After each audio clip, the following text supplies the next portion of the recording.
Welcome to the Rebels and Rituals podcast. Today I'm sitting down with the founder of FitFCK, one of the boldest brands in fitness dating. We're going to go through the journey of FitFCK, the behind the scenes struggles, and also maybe talk about that one time he was offered an adult film. Welcoming to the podcast, one of my most favorite people, Jamie Wykes-Hobday. Welcome to the Rebels and Rituals podcast. Hello.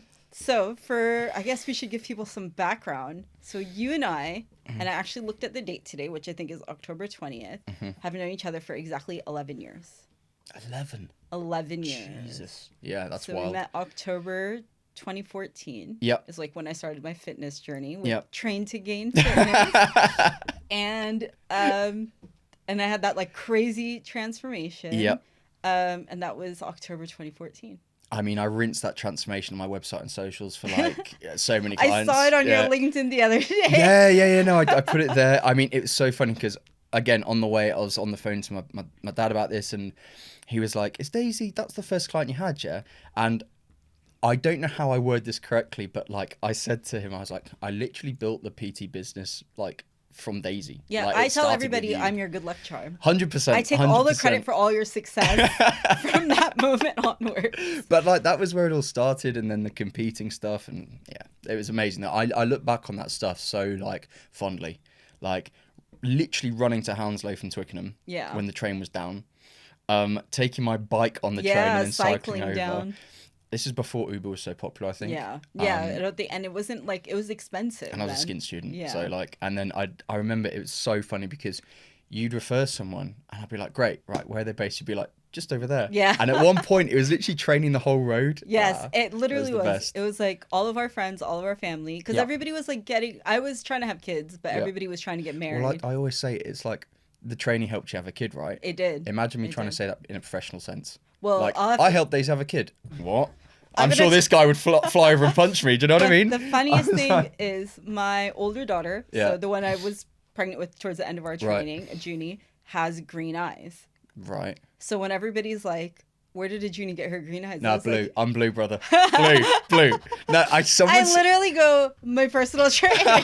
No, because do you remember Sony? Yeah, my sister-in-law. Like one of the funniest clients I've had. Like not the most professional in the sense of the training was mere, but like I loved her, and she'd always joke about that stuff. But so it was Sony, you, Kunal, Tej, Ravi. Yeah. How's Tej? He's really good. He's actually about to have a baby too. No way. Yeah, I don't know. I don't have favourites, but he was one of my favourite clients, man. He loves you. He's so cool. He does. He does ask about you. But he kept asking to go on a drink together. Yeah, and you're like, I'm your PT. When are we going out? I'm like, bro, I'm not sure it works. Oh man, yeah, those were the days, and it was like that was like all 10 plus year old, like 10, 11 years ago. There's crazy. Yeah, I mean, flew by, but I can remember every session still. Like even the playlist on the TV in the garage, like I can remember every song. There's a lot of Tiesto, I remember. Yeah. Like that was when EDM was banging. Yeah, we had a great time training. Yeah, but like I think the thing is like I was saying to one of my friends the other day, now, and I'm sure we can talk about like fitness industry later, but like the state of the fitness industry is all like online coaching, which is great. But like for me, from an enjoyment and fulfillment point of view, like the buzz that you get from seeing a client in person when they hit their results is crazy. Do you know what I mean? Yeah. And so like if I was still doing it, yes, I'd probably be doing online coaching, but I'd definitely make sure that I was like training people in person every week, because it was like a release for me as well. Because at uni stress, you know, setting up the business and everything, and then when you train with someone in person, you get on with and you see them progressing, it's like it's fulfilling. Do you know what I mean? I can imagine. I mean, I loved our in-person sessions. I've had online trainers since obviously we moved out to Hounslow, and since then, and it's really not the same. Yeah. Like it's fun. It's actually just fun. It's like having somebody, like you're not just counting reps or something like that. It's actually, we were having great conversation. It's kind of like counseling too. Yeah, exactly. Like we're both like, I'm trying to get pregnant. And you're like, well, my girlfriend dumped me. Hey, yeah, that did happen. Yeah, no, I mean, I think, I don't mind talking about it. Do you remember I did a session with you literally the day my parents split? Can you remember that? Yes. I wrote that in my notes because I think I've seen you through a lot of, so for perspective. That's Thanks. good. I made it myself. I did it. It's not ordered. Steve made it.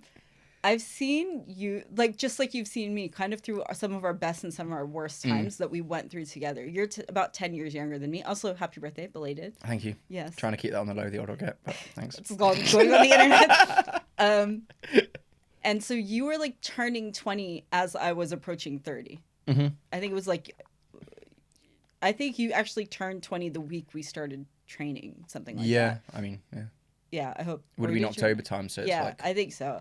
And so we've seen each other through a lot of like our highs and lows. Tell us about how you kind of grew up. Like, what was it?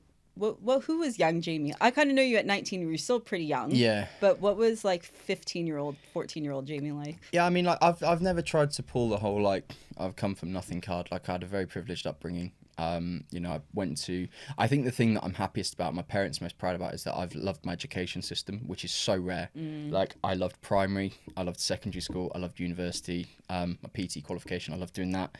And, you know, I think they're most proud of that. Yeah. So to answer the question, when I went to primary, I was at the Croft School just outside Stratford-upon-Avon. So I grew up in the Midlands. Yeah. When I was 11, I went to boarding school from 11 to 18. I did not know that. Yeah, and boarding school was in Oxford, which is, Okay. I always joke and say, like, I managed to dodge the Midlands accent because I was in Oxford a lot. I don't sound like Jack Grealish, thank God. Love Jack Grealish, though. But I went there, and it was very much a traditional English boarding school. You know, you're living with your mates. Every rumour that you hear is true. It's crazy. I always say boarding school is crazier than uni. Was it an all boys school? No, mixed. Oh, mixed school. But people always think, oh, surely like this happened. No, like you're living with your mates, a load of boys, testosterone's flowing up, like crazy stuff goes down, and it was just so much fun. It was very big on sport, and I think that's what I enjoyed most about it. Is that yes, you know, I learned, but you know, I had an amazing social life, played in some great sports teams, had some great experiences, and after that, I did a gap year.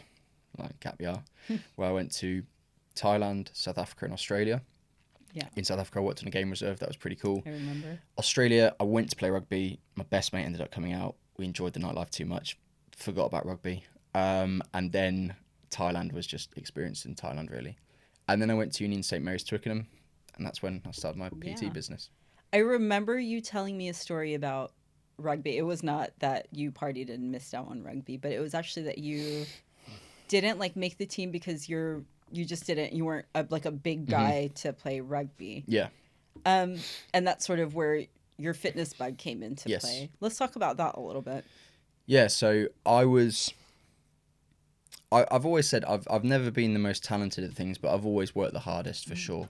Whether it was at rugby, whether it's in class, whether it's in my business, you know, there's always going to be someone with more talent. But you can control if you work harder, right? And that's how I've always looked at training. So when I was 13, 14, you know, you start looking at county rugby, you start looking at academy rugby, and I basically made county, but I got turned away from any further because I was too small. Like I was very slight. Wasn't necessarily short, but I was just very skinny.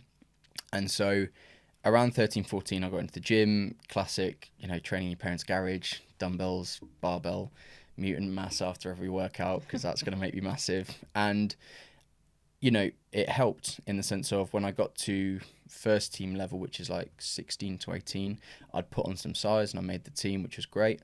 But what I found is when I finished school is that what the gym taught me is what I've really fell in love with. And I apply it now to my business, to everything that I do. It's that discipline, routine, results coming after a while, not straight away. And that's really, looking back on it, yes, the gym's fun, getting a pump's fun, making a PR's fun, but I really fell in love with the process of it.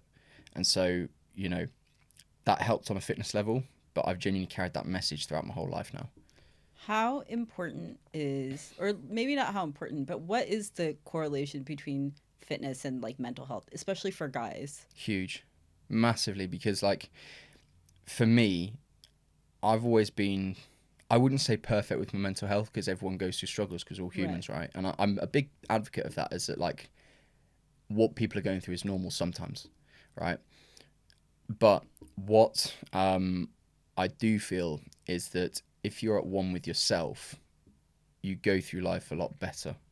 And if you're proud of yourself and you've got good self-esteem, you've got good fulfillment, that tends to make life better and mental health easier to deal with, is what I'm trying to say. And I feel like if you're training, taking charge of your body, taking charge of your mind, dealing with stress is a lot easier. Dealing with anxiety is a lot easier. I know I'm very anxious if I've not been to the gym in a week. And also, I feel like if you're proud of yourself and where you're going, I feel like you can deal with things a lot easier. When do you think like young boys should sort of get into the, and girls, but since we're talking about like male mental health, like when do you think boys should maybe start getting into the gym or doing a sport as an activity? Oh, as soon as possible, for sure. Sport, I personally believe that like sport, as young men, and I'm only saying this because I can only speak as a guy. Yeah, I can't speak of course. for girls, right? As a young man, like sport teaches you, again, so much more than just sport. It's camaraderie, it's friends, it's networking, it's socializing, it's learning to work as a team, which sometimes I wasn't great at. But I think if you've got a child, and I'm not telling people how to parent, but if you've got a young boy, get them into a sports team as soon as possible, because it will teach them things for life. Yeah. And for me, you know, when I do, you know, have kids one day, I'm going to be so keen on them getting outside, going to play sport, getting in trouble, doing stuff that young lads should do. Being a kid. Yeah, like I said to my mate the other day, we were talking about parenting and stuff, and I said to him, I said, mate, I wouldn't care if my little lad was going to the park and getting in a scrap or something. Like, that's what you do when you're a young kid. You're you know supposed what I mean? to. Yeah, you're supposed to. You know, that's a life experience. Yeah, and I look back on stuff like that when I was younger, like going out with my friends, like trying to talk to girls, like getting in fights, and I look back on it now and like you just laugh, and as long as nothing was dangerous, it's you know, it's fine. And what about, so that's sports, but what about like what should boys be doing in the gym? Like a 16-year-old kid is in the gym for the first time. Oh my god. So like if I had my time over, basically, oh my god, like I'm so annoyed I don't know what I know now when I was 16. Would have saved so much time. So lift wise, I'd be saying focusing on compound lifts, which is now very standardized talk, right? But when I was younger, it was like bicep curls and bench press, bicep curls and bench press. But like squat, bench, deadlifts, Olympic lifts. Yeah. Because this stuff will A, help with their sports performance, B, help with their overall health because they're actually like good for your body, but also like it will develop them overall. Whereas just isolation movements, you know, I remember I was like 16, I had like a tiny chest but big arms, looked really weird. So that's that from a training point of view. And from like a nutrition point of view, I think what's really cool now is that not kids, but like teens know now what to eat. But do they? Because I feel like social media, like I'm so sick. I guess I'm a social media person. I don't know. But there's a lot of cottage cheese on social media, and there's a lot of like protein shakes on social media. And there's a lot of like, here's a 10-minute meal that looks like a chicken biryani, but it's like chicken in a pot. Like, I don't, where should they be getting their nutrition information Whole Foods. from? Yeah. 100%. And I'm not the best at this. Like this morning I was in a rush and I had a protein shake because I needed something. Which is not a bad thing. And that's when you should use it. You know, if you're pressed for time, or like a prime example of when to use protein powders, in my opinion, is if like you're on a 200-gram protein goal per day and you've hit 180 and it's in the evening. Have a shake. There you go. Yeah. But like, I think where we can really steer kids away from is firstly, any PED use should not even be mentioned because it's all over social media. Yeah, so this is like the fear, right? Because kids get all their info from socials. Oh, like you see 17-year-olds taking gear. It's crazy. But from like a health point of view, it should be whole food should be the focus. It should be only using powders when you need them. Ignore these like mass gainer shakes because, as I say, only for on like a ridiculously 6,000 calorie diet. But then the other thing that I'd say is it's the little things like hydration is huge. Getting things like electrolytes at whatever age I personally think is good. But like, I think if I was like a young lad looking to get into the gym at 16, 17, I'd just be focusing on eating the right foods, but just as much. Yeah. Not like a crazy amount, but just build a physique so that when you're older, you can cut down and you've built something stable to build upon. Yeah, you know setting up your foundation. Yeah, basically. It's kind of like you've got a block of granite, you've built the block, and then you can cut it down and it shows something shape good. It how you Whereas want like you get these kids now who are like 16, 17 saying like, I'm cutting. I'm like, what are you cutting? Like your body hasn't grown yet to its full potential. Yeah. I mean, I did the mistake myself. Like I wish I'd done a mass gain phase when I was younger, for sure. It would save me a lot of time. But yeah, I think it, on one hand we can say, look, this shouldn't be said on social media. But on the other hand, how are you going to stop them? Like, you're going to call up Instagram and we say, oh, you can't talk about this. No, but body dysmorphia, that's what's called, huge. right? It's a big thing. Even for Huge. women. Somebody asked me the other day, a colleague of mine whose baby is 2 years old. And she was like, how do I lose weight after the baby? I was like, my kid is 9. I'm still trying to lose weight. Like, it doesn't happen overnight. 2 years is not enough for a woman's body to heal. 100%. Just because you see that one mom on Instagram who's done it, but she was probably really into fitness before she had her kids. Yeah, that's right? quite a big thing. Like, or genetics plays a part, right? So or it's other like, stuff. yeah, your hormones are crazy. Yeah, Yeah. but it's the same thing for like little younger teens and stuff. Like, your hormones are still like trying to figure, like, your body's still trying to figure out what's happening. Yeah, I can remember that, like, being 14 and 15. And just you're like, I'm not pumped. You're like, yeah, because you haven't hit puberty you've yet. got, like, big man syndrome, but you're not a big guy. Yeah. That's the thing. Like, you're throwing your weight around or trying to. But that's what life's about, like, those kind of experiences. Yeah. I mean, yeah, I think it's important for younger people to hear somebody like you say these things, because you have the real life experience. You aren't just some random on the internet. Like, you have a qualification in nutrition and personal training, and you have a history of personal training people, and you have a lot of accreditations and accolades behind you. But I think as well, like, I'm not trying to make money off this conversation. Yeah, exactly. And that's the thing that, like, it's hard on social media. Like, if you're asking for someone's opinion on something and they're selling something in the background, it's tough. Yeah. So I can speak on this stuff because I have no financial interest on whether this person puts on 5 pounds and gets stronger. Yeah. I can just give my opinion on it. Yeah. It's hard on social media when you see someone be like, oh yeah, like, you should do this, you should do this, you should do this.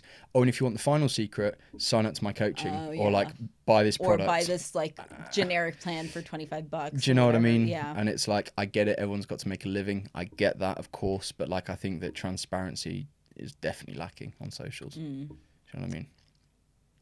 Okay, so now I've gotten all the PT free, my free fitness advice off of you. Yeah, thank God. Let's talk about FitFCK, Yeah. because that is what's happening now. So Train to Gain is shut down. It's over. Those days are over. Done. FitFCK, again, I'm taking full credit for. Yeah. I remember, I think I was telling Cam, do you remember my sister-in-law Cam? Of course, Yeah. Cam Chadler. Yeah, Chada, yeah. That I was doing HIIT sprints, and you're like, I have this really good idea for an app, and I'm like trying to catch my breath. I can't remember this conversation happening, but yeah, fair. And I was like doing my HIIT sprints, trying to breathe and not die. And you're like, Yeah. so what do you think about this like fitness date, like Tinder for? It was pretty for rogue gym at the time. people? Where did this idea come from? So the idea came from ultimately struggling to find love and relationships whilst I was competing. That's pretty much it. And it's still something that happens now. Still on a daily basis, I get DMs personally and to the business account saying like, oh my God, where's this been? Companies have tried to do it for sure. Yeah. But like what we've done, and again, I'm sure we'll discuss this in a bit, but like what we've done well is I feel like we're creating a brand, not just a product. Yeah. And I feel like we've harnessed a community, which is really cool. Whereas before people have just been like, oh, download this app, and I'm like, it's not really. And also, you know, it's just the elephant in a room with a name and a brand like ours. It's very standout. People will always download it. Yeah. It's like either they love it or they dislike it, or it's out of But curiosity. they need to know what it is. They need to know what it Clickbait, is. pretty much. It is a very like creative genius name, and you kind of have to. Do people say it wrong? So like I think because it's grown on social media, people know what it is. Yeah. People will say it sometimes just for a laugh, which is great. Yeah, like, we do. I've always say said, it for a- I've always said, right, with this kind of social media digital generation, if you can spark an emotion, whatever it is, out of someone within reason, like that's pretty much the goal, right? That's how Yeah. you're going to get traffic. Yeah. So like, as long as people are talking about it, that's always been the goal. Like if we wanted it to be like a, you know, Coldplay custard, boring vanilla product, Coldplay custard, boring, 3 boring products. I think Coldplay are boring. I'd call it like, I got to be careful I don't say another app's name, like Gym Love. Or, something. Yeah. great. Like Yeah. it's dull to a sense. Nobody's gonna know. It doesn't mean you love the gym. Nobody knows what the goal is. Yeah, But and I think- fitness connection kingdom. Exactly. It could literally mean everything and Yeah. anything. And that's the thing, is that like, you know, when you're on the app, you can choose from like such a wide variety of what you want to do, whether you want to date, whether you want to just meet someone, whether you want to have fun, whether you want to have a relationship. It's all there. Yeah. Because in my opinion, the worst thing about some of these dating apps is like it's virtue signaling. Like they'll refuse to say that people meet up for just dates or Hookups. casual fun, right? Yeah. Dude, more people do than don't. Like, yeah. let's be honest, on an app like Tinder especially, that's pretty, I don't know if you can keep that in, but like, I think it's pretty No, much like an app where like people go for just dates in a new city, they go to have fun. And what's wrong with that? If both people are consensual to it and both people are honest with what they want, that's fine. Yeah. I think the only issue with dating is when one person says, I want a relationship, but they don't. And the other person says they want a relationship and they do. Yeah. Because then the truth comes out eventually. And that has nothing to do with the app. That's to Yeah, do with for the sure. people behind it, right? And it's tough because, you know, we can't confirm people's intentions. But like in dating society and dating culture, I personally feel like if you're transparent with the other person, you're honest, and they're honest too, that's cool. Yeah. That's the goal, right? How did you? So I know a lot about the sort of like the FitFCK journey from conception to launch, but how do you go into a boardroom and present this name, like the name? How do you get people to take it seriously when people see, like, if you presented me with a document that said FitFCK, and in my head I'm saying fit Yeah. bleep. Yeah. How do you get people to take that name seriously and then to take you seriously? Because you were like 20, 21 when this kicked off. How did you get people to take it all seriously? So we're talking about before it had grown. Because now it's easy. Because it's like, if it's known, people don't really... Yeah. If you've got traffic and it's known, people don't question it. Like, it's really Fair, like interesting. OnlyFans. And Yeah, we'll get into of the course. OnlyFans founder in a minute. Of course. But I mean, look, I said from the start, like, our saying has always been, he or she is fit as bleep. And that was the same when I was at uni. So I was like, okay, cool, I'll play on this. Took inspiration from a few brands, one which took a legal hit on us, which I don't know if you know about. I don't A company with a similar name took objection to it, and a lot of money later we got it sorted. But like, ultimately, I'm not here to create a product that blends in. I'm here to create something that stands out. And that's why I believe we've got, you know, I'll never say success because like everyone has different deans of success, but let's call it progress because we do stand out. We are different. And, you know, if I'm going to create a business and put all of it into it, I don't want to be like anyone else. yeah. You know, I'm not like everyone else personally. You know, I'm not outspoken, but like I'm not a typical founder. Like I don't just conform to what people think, say, and believe. I've got my own stuff. Yeah. And with this business, it's very much like that. Like, this is mine. This is ours. This is our product. This is our community. This is the traffic we've got. And now I believe it's, you know, in a position to be taken really seriously. But of course, at the beginning when it was conceptualized, of course you get people saying, what? Right, that's a bit of a cheeky name. Well, that's a bit of a cheeky brand. But those who think outside the box got it. Yeah. And they're the people I want to be around. Yeah, You know, exactly. I do not want to be in the room with people who are telling me about their ESG considerations and ticking off boxes and stuff like this. And there's a time and a place for that. But like, I'm here with a creative business. It's very different, and I want to be around people that get it. Walk me through one of the biggest challenge, aside from this like legal situation with his name, but walk me through like maybe one of the biggest challenges you had like in a, I keep saying in a boardroom, but like with an investor or with, I don't know, like a partner or something like that through FitFCK. I mean, probably like the first pitch is always the hardest. And like, I've always said that if you're going to pitch and look for investment, you cannot look for 5 or 6 people. You literally need to have like a document of 100, because factually under 10% will respond and under that will say yes. Like, it is literally a knocking doors game. And like, fortunately, we had a really big response rate. Again, maybe it's because the product stands out and it interests people. And then we fortunately had a really good closing rate. But like, the first pitch of any investor round is always the hardest. Your voice is squeaky. You overdress every time. Everyone overdresses. So I remember I was mid to late 20s, seed round, investment round. I wore a suit.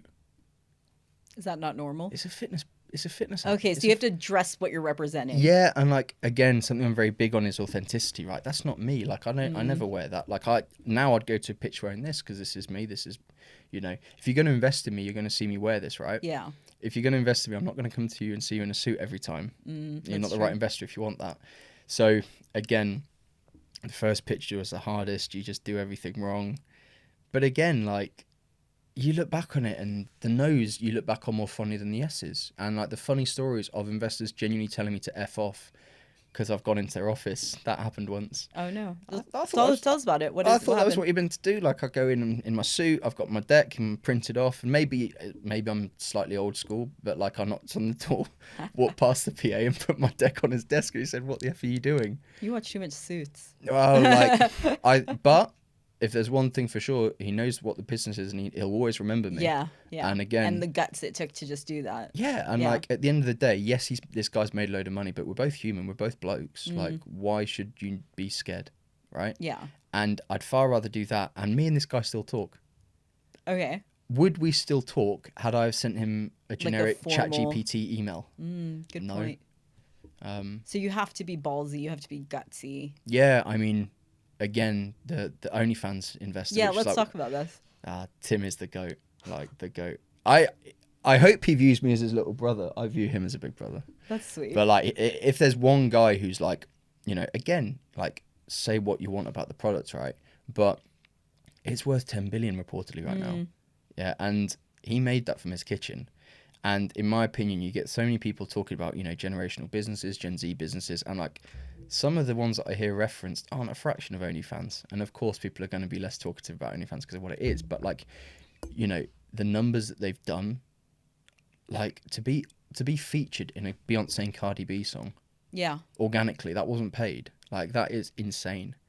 Like I think 6ix9ine, the rapper, D Block Europe did a song called OnlyFans. Like it's culture. Yeah, it is part. It's part of just like Tinder was. OnlyFans is a thing. It's a common thing. You can't be like, oh, how do you know about that? Like we all know what it is. Yeah. We all know. People have been making millions of dollars. Yeah, I saw the Logan Paul podcast with is it Sophie Rain? Yeah, I think so. And they said 9 mil or something. Yeah, and it's like mad. But all the power to her. Yeah, for sure. Yeah, I mean, it takes a lot of guts to just put yourself out there on a public platform. But I saw she doesn't put any nude, which is interesting. Yeah, but then that's not what everybody's looking for, though. Right. I've heard feet is the biggest. I was literally about to say this. Feet is meant to be huge. The amount, so... Doesn't do it for me. Like, I don't get it. Like, school fee... This is like mom talk now. So school fees went up and literally every... School fees and OnlyFans in the same subject. No, I know. I'm going to tell you why. School fees went up. The biggest conversation in the mom group chats is, should we sell fee pics? Not me. But like people, even jokingly, because we know as a society... There is a market for everything. There's a lady on TikTok who sells farts in jars, and she sold a fart for $500. Yeah, I've seen it. And I responded to her, and it was like, "How do you ship these?" Yeah, I mean, some of the stuff that you see, but do you know what? Like, there's a buyer and there's a seller. Yeah, that's what I'm saying. There's a market for everything. It doesn't have to be nudes. People can go on. Porn is free. Yeah, you can go get that for free. Now age verified. Okay, now you've got to like upload your passport and stuff. And I've heard. Oh, so I've heard. Yeah, you haven't uploaded your passport. Okay. No, I'm not putting my passport on Pornhub. No way. I'm sure there's ways around it, or people will figure it out. I mean, AI but like, crap me up. Actually, this is a really good segue. Do you remember the time that you were offered an adult film? When we were training and you were like, so I got a job offer, you will never guess what it's for. See, oh my God, yeah. See, that was when I was doing those like shirtless photo very things, Abby, right?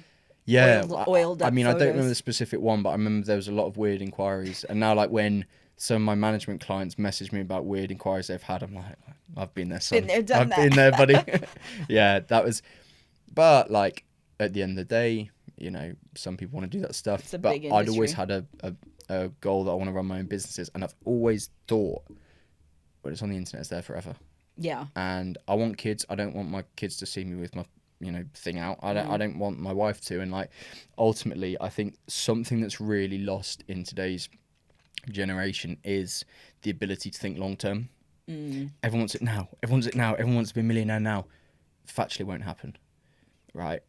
Anything good does take time. I mean, Christ, FitFCK literally almost went tits up pre-COVID, right? And everyone now thinks like it's this like 2-year business that I did. It's been going for a while, and like we went years pre-revenue, and that's the biggest punt you can take in business is going pre-revenue. But I was like, it will happen. Like I know I'd always had a plan, but what I'm trying to say, going back to that, is if you've got things if you think long term, it will help your decision making with a lot of offers nowadays. Yeah. So that adult film that was offered, I said no because I've got plans in the future, you know. Yeah. And I think a lot of lads and boys in particular could take some advice from that and think about the future more than just the here and now. Yeah, like don't make a buck now because you can make 10 later. Yeah, and like, you know, listen, everyone's got to make a living. I get that, but some of the ways that you see some people trying to make money is just like, what the hell? What is this? How is it for you coming out of uni, not having a traditional job? A lot of your friends went into the corporate world and became like lawyers and finance bros, and were probably making like more money than you see at like 19, 20, 21 years old. And then you're like, I'm going to do this business. I'm not going to make an income for X amount of time. And you knew you weren't. How was that for you? One thing that I've always had is just self-belief. Like, I've always known that if I put myself, I'm very binary in life, right? So if I do something, 200%. If I don't, I might as well just not do it. Okay. Like, and my parents have always said this. I've been that way since I was a kid. Like, you know, sport was 200%. If it was a subject I didn't care about, I wouldn't even read the book. And with this business, I knew that if I put my all into this, because it's a good product and it's a cool brand as well and it's edgy, I was like, if I really put myself to this will work. And one thing that I've always said is that, you know, there's no point doing something blindly. Yeah. Like, if you're not making any progress, after a few years, you'll probably look at it and be like, what? Why? But FitFCK has always made progress and people have always downloaded it and people have always signed up, people have always paid premium. And then it's just about working out how to grow it. So, you know, to answer your question, early stages, yes, you know, you do get some nerves because all your friends are doing this and you're doing a startup. Yeah. But if you believe in yourself and you know that you're the person to do it and you're actually from this industry, then why not? And then as you go into the journey, you know, as long as you're seeing growth, that's good. You know, if you go, let's say, a year or so and no one signed up to your app, you should probably be like, oh, I'm not sure if this is the right thing. Pivot. But if you see growth, then it's just about working out to scale that growth. How far into FitFCK did you actually see growth? At what point were you like, this is a thing and it's doing what it's supposed to be doing, and now from here I can make it even bigger? Probably like on the first influencer campaign we did, which was like ages ago, when I saw the direct return on that, that was when I was like, okay, cool. And actually, let me rephrase that. I knew that there was a way to grow this because it's a formulaic business. So with so many businesses, so like with real estate, right, you can't factually get a plot of land, build a house and be like, okay, this is going to make me this amount in return. You can make a good guess, of course, but you can't say factually this is going to do that. With my business and with most apps, you have what's called a CAC. I'm sure you know this through Snapchat, right? Your cost per acquisition. Yep. That creates a formulaic business where you can then say to investors or you can say to partners or you can say to developers, right, our cost per acquisition is X. If we put in Y, we're going to generate Z. How many businesses in the world can you do that? Not many. When I started to see that formulaic equation, I was like, okay, cool. Now I know exactly what to do. So now I know if I put in X amount of money into ads, this is what we should be getting in return. This is how many people sign up. This is how many people pay premium. And I think if you have a business that's formulaic, the minute that penny drops, you're like, okay, cool. I know how to grow this now. Yeah. Yeah.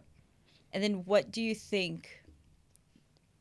Well, actually, with the events that you put on, because so let's just specify, it started as an app, and then it grew into a management service. Events first. Yeah. Not many people know that. Events first. Oh yes, that's right. The influencers events. Went app, events, management. What was the purpose of the events? I've always wanted to enhance our community feel by allowing people to connect to the brand in person. I feel that if people can come to our events, see what it's like, see what the vibes like, see what our community is like, see what the founders like in person, it just really solidifies that relationship with our consumers. And that's what I believe it's done. I'd say that, you know, I never view events as like a massive money-making spin. If you can make a profit, great. But you probably don't, right? Because you're investing so much into the event. I mean, we do well through sponsors. Okay. And through, I mean, fortunately, we've never made a loss in an event. Okay, which good. is touch fun. Yeah, quite a flex. But you know, ironically, I never look at it like a money making thing. That's not the main focus. Yeah. If we can do it, great. But you know, the main ways that we make money is through the app and through management. But, you know, the events, in my opinion, is what really solidifies and unites that brand positioning in the UK fitness space. And I do feel that no one does events like us. Not saying that we're the best, but I'm saying that we have very unique events. You know, I don't see any fitness company doing like nightclub takeovers. Yeah. Like, Yeah, because you don't associate fitness with the night out. But people do it. Yeah, because you associate beautiful people being in a club. Yeah. But you don't associate fit like the whole, I don't know, gym bro. Yeah, and I feel as well, like, I won't say names, but if people are at these like big corporate fitness events, they're very much trying to be on the best behavior all the time, not really being themselves. With our events, like, it's very community focused, and we're literally like, you know what, come lift, train, have some protein shakes, meet some people, and in the evening go crazy. Yeah, you know, have a good time. As long as everyone behaves, and it's all good. And then how did the management bit start? So a lot of influencers were coming to these events, and maybe because I'm a bit older, they like speak to me about their deals. And like I saw off the back of like a couple of conversations that people like getting deals that I'd sort of not advised on, but maybe suggested what they do. And I said to Callum, who was working with me at the time, great guy, I basically said, look, you know, I'm going to start this management company. What do you think? And he said, look, got access to all these influencers through our events, why not? Yeah. And so we took on a few to start off with, you know, a few relatively big creators, not massive, but just to sort of get things going. And, you know, fast forward, you know, just under 2 years now, and we've got 21 clients exclusive, 20 on our sort of Rolodex, brand partnerships with some of the biggest brands in the world. And, you know, what's really cool for me is that, like, with a few clients, I've taken them from the 9 to 5 and put them as full-time content creators now. Oh, that's awesome. Generating like 6 figures a year for them, which is incredible, because like the money is good, but like when you hear someone say, I've just quit my job today because I'm doing this now, I'm like, that's sick. Yeah, when are you going to do that for me? I mean, but you know what? The funny thing is that like, it's become a lot more of a selective process now too. Yeah, I can imagine, because you just can't have a random. It has to be somebody that's built, put in the work. But even if they've got followers, sometimes it doesn't work. Yeah, but they have to have put in the work themselves. You can buy, like, you can generate followers. And I mean, look, yeah. yeah, we don't need to go into No. the details of that, but we know it's a thing. But when you see that somebody's put work behind their brand or themselves as their brand, then it's worth investing back into them. I mean, from our perspective, from a risk management point of view, what we always do is actually get the client a deal and then sign them. Okay. Because I've been in a position last year where I've taken on talent and for whatever reason just can't get them a deal. They're not as brand appealing as I thought. You know, all of this kind of stuff. So now this year I literally said, okay, cool. I'll get people brand deals and then I'll sign them. Now the risk that you take is that they don't join you. But like if someone's constantly giving you brand deals and handing money out to you, you're like, I want more of this. And then suddenly if you say, right, join my management and we're going to get more, they're down. Yeah. And what I like about that point of view is that, you know, if things do, you know, have a dry month, which every creator has. Yeah. Literally my biggest creator, I'm not going to say his name, but like February, we couldn't get a deal for chance or luck. Now we're getting them every week. It's just how the market moves sometimes, but at least then you've got credit in the bank and you can say, look, I've got you brand deals. You know, I'm the guy for this. Let's keep working. And that should motivate them to just kind of push out more content and build a bigger brand themselves, right? I mean, what's nice is that, you know, with the group that we've got of clients, they are, on the most part, very level-headed.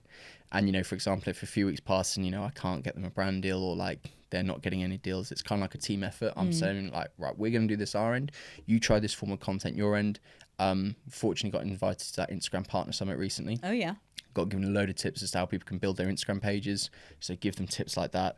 And, again, that's something that we really pride ourselves on, is that I personally feel like we're the number one fitness management agency in the UK. And that's not me being like bullshit or like, you know, but like I think numbers talk. And I look on a lot of these fitness management pages and it's like they're talking about their client's coaching business or they're talking about their client getting married. I'm like, okay, that's great, but what deals are you getting them? Do you know what I mean? Yeah. I don't care if those things are also important, but what numbers are you showing us? I don't care if your client's got a dog. Like, what deal has your client? Yeah. Because let's be honest, right? That creator is going to be like, okay, great, you post about my dog, but what about any deals that I've got? So on our page, it's purely deal. This is the deals that we've got our clients. Occasionally, I'll throw in like a lifestyle teaser post to get a deal. Yeah. So, for example, one of my clients recently, Carl, one of my favorite clients in Canada, he did a Hyrox. And there's a couple of High Rocks deals that we're talking about with some brands. So I'd like post some photos of him at High Rocks on the brand page, sorry, on the management page. Yeah. But in my opinion, all a management company should be talking about is what they're doing for the clients, not like how many. Because at the end of the day, that's your brand, and you have to show people what you're capable of doing, right? Yeah, and numbers talk. Yeah. You know, let's just be real. Like you know, the ultimate judge of success for a management company is numbers. You know, what deals have you got them? How much are they paid? You know, were they good to work with? This kind of stuff. That's what you should be reporting on. And again, you know, I'm sure that you can develop friendships with clients, but the number one reason you're there is for business. Yeah. So get them business. Do you know what I mean? So you have a lot on your plate. You're doing FitFCK, the app, FitFCK management, FitFCK events, public speaking at Oxford recently. Yeah. Where did you get, like, are they going to give us an honorary doctorate? Because I mean, it's my kind name's of going on that. Yeah, I mean, it's kind of crazy. Like, I thought when I went there that it would just be me doing the talk and I'd go. And then they emailed me the next week saying, document's going to be published in a few weeks. Do you want a copy? I'm like, so my name and FitFCK is in this doctorate. So like, that's like being framed, like, for sure.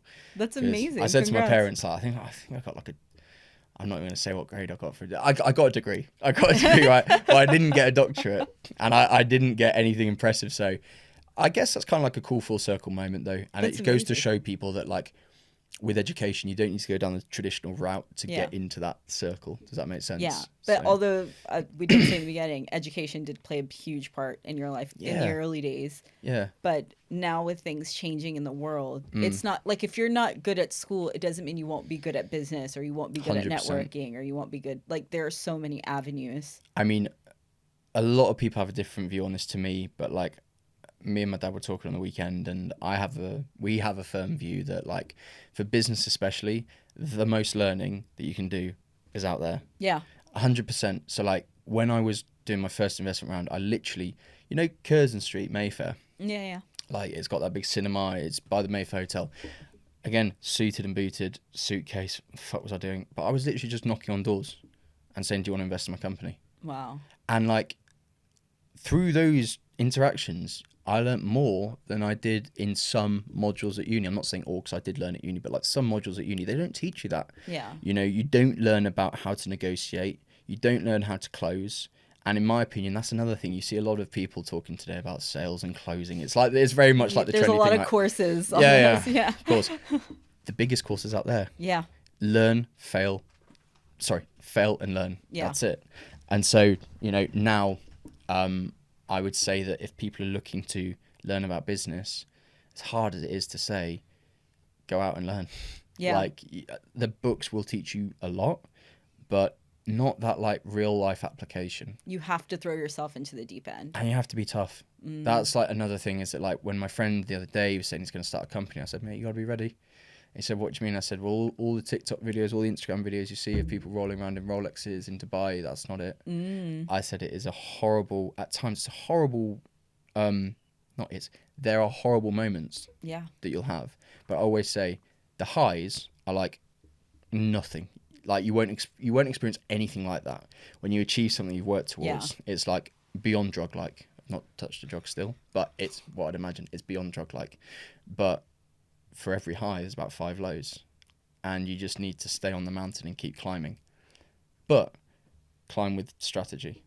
So, like, again, I think that, you know, this grit determination is very important, but you need to have strategy when you're doing it. How do you keep yourself grounded through all of this? Do you have any rituals that you do to, like, just keep yourself?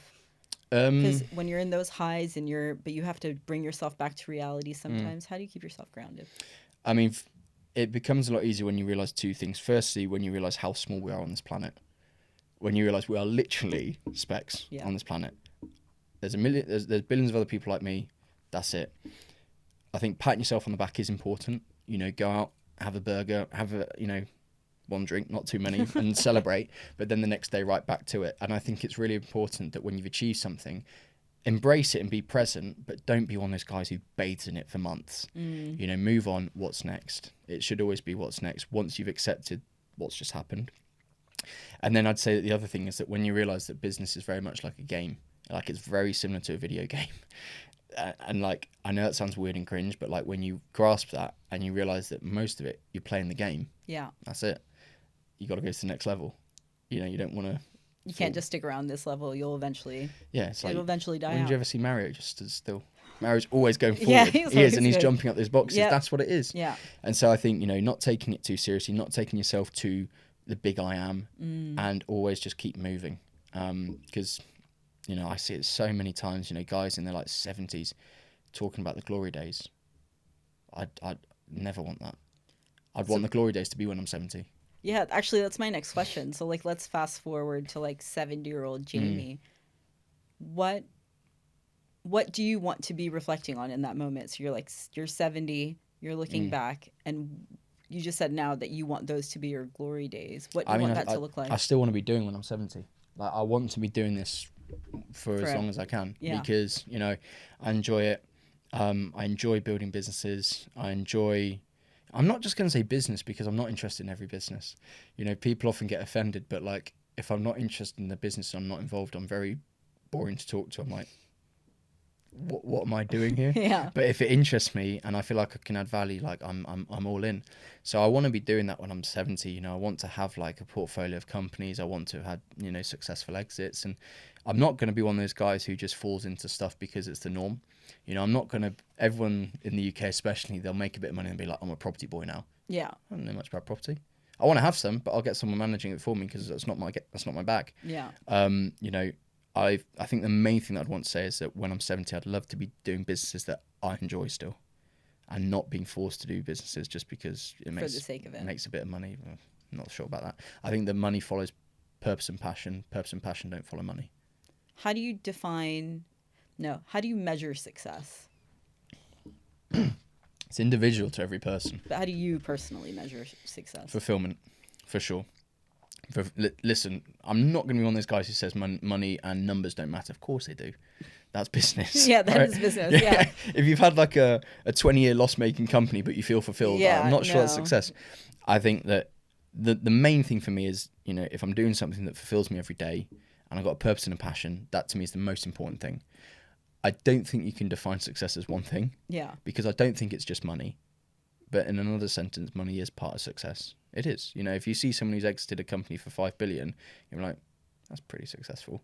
Yeah, but then that person doesn't necessarily want to stop there. So then they're going to go chase the next thing. And this is the point, is that like my version of success might be someone's average. It might be someone's extraordinary. Someone else who says like, I've just achieved this, I'm successful. I might look at that and be like, I don't think it is. But I might be like, wow, you are. So again, I think it's like a chicken and the egg conversation. I think it will just go on for hours and hours on end. Yeah, I don't think we'll just be in this cycle of, I'm successful, but I need more. I'm successful, but I need more. And, you know, I think the best answer is it's individual to everyone. Yeah. You know, and again, I think you can embrace successful moments, but defining success is hard. But for me, the most important thing when you're running a business is that you know it's your passion and it's your purpose. I think Ben Francis, the Gymshark founder, that's a GOAT, right? Yeah, he's a GOAT. He did crazy numbers. When you see him talk, you know that he cares about his product. Yeah. And it just happens that now they've got £1 billion company. Yeah. You know, I think that wouldn't have happened if he didn't have that undying love for it. You know, Ben and Lewis, the two founders, when they built it, they were both clearly very obsessed with what they're doing. And, you know, if you can channel that obsession and build a business, it will be successful. And it's crazy how that little shark head logo has gone from online sales to, I think they have a shop in Soho somewhere. Regent Street. Yeah. And I remember when Gymshark was new. I was wearing it. Yeah, it was when we were training. And you're like, this brand's going to blow up. And I was like, it's a shark head. And you're like, trust me. My dad said, what's a Gymshark? Yeah. I mean, the old person in me was thinking the same thing. But again, you know, it's a unique brand. It is. It's very different. And again, you know, let's just say you make one called like a t-shirt company called Gym Life. It's not going to do it. And with social media, you need companies that stand out. Yeah. Like, maybe Prime's not the best example because it is a pretty normal name, but like, they stood out via their marketing, like Logan Paul and KSI's Prime. No, but like Lululemon is a great. The founder of Lululemon was like, I just made this up because it sounded. I love their clothes. Yeah, So cool. They're so good and they're so If comfortable. you date a girl who wears Lululemon as well, that's a keeper. Oh, really? I've said Okay. that for ages. Like, they have a good relationship with their parents. They listen to good music. Like, they smell good. They wear Lululemon. Yeah. Like, All right. Shout yeah. out Lululemon girls. Yeah, hook me up because it's actually expensive. But the guy was like, I think it was a founder. He was like, I just made it up. Great name. Great It was name. like, it just means nothing. I just made it up. And I thought, all right, this is the name of my brand. Yeah. And it's doing crazy numbers and it's Yeah. like blown up massively. They know their audience as well. Yeah, You know, big it's time. perfect for London. That's what I'll say. It's got like a lot But of it's people like who huge will... in America. It's huge Yeah, everywhere. yeah. We went to Spain. We bought loads of Lululemon Yeah. stuff in Spain. So it's Yeah. like, being at your point earlier about like FitFCK thinking outside the box. Yeah. Every brand that we've named so far did that exact thing. There So you go. we know the formula works. Yeah. All right. You got to look at that camera and tell the world, what is your message for the world? Be yourself at all times because no one else can be you and you can't be anyone else. Great. Thanks, That's Jamie. it. That's it. If you enjoyed this podcast, please like, share, and comment. You can follow Jamie on Instagram at @thefitnesscupid. You can also follow him at @fitfck on all of the socials. They'll all be linked below. Until next time, keep questioning the rituals, keep honoring your truth, and don't be afraid to rebel. Until next time, stay blessed. Catch you on the next pod.